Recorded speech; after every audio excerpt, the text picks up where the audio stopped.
La Hawaii Kinui est probablement l'un des plus grands défis que puisse se lancer un rameur. Mais quand on est une jeune fille atteinte de la mucoviscidose, greffée des poumons et qu'on veut se lancer sur le tracé d'une étape, le défi est encore plus grand. Alexandra Caldas a choisi de le relever. Elle va tenter de parcourir les 43 km entre Taha et Bora Bora. Elle s'entraîne avec Mathieu Forge, son ancien kiné, un passionné d'aviron. Ils sont d'ailleurs nos invités ce soir. Mathieu, Alexandra, Yorana. Yorana. Comment se passe ce retour sur le Fénois, Alexandra? C'est un grand plaisir de retrouver le Fénois, de retrouver ces personnes, ces sourires.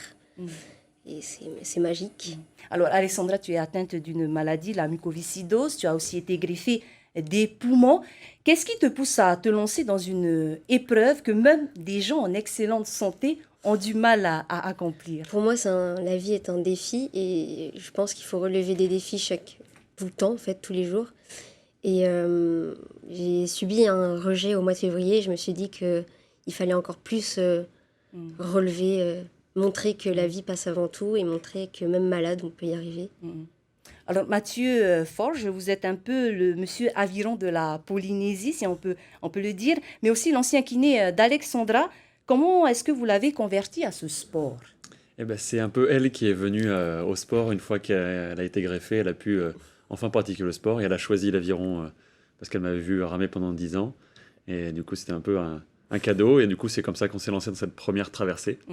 Et maintenant, avec cette deuxième traversée, c'est encore un cap entre nous. Puis c'est un cap aussi pour elle parce que c'est vraiment, voilà, elle expliquait qu'il y avait eu des moments difficiles.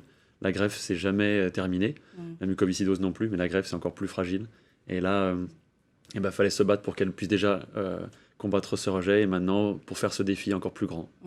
Et justement, Alexandra, ce défi que tu relèves, c'est aussi pour faire passer des messages sur la mucoviscidose et sur la greffe? C'est ça, c'est montrer qu'on peut y arriver même malade, que si on se donne les moyens, on peut aller jusqu'au bout de nos rêves et nos défis.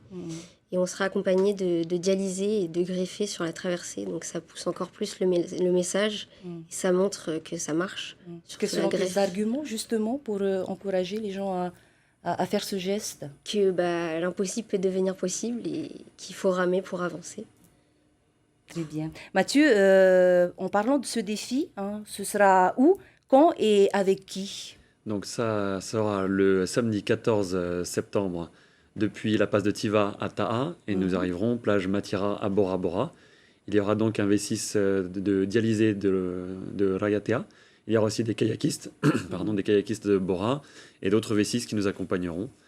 Nous serons en 4 d'aviron. Ce challenge-là, on a essayé de le faire à 4 parce qu'il y a quand même 43 km.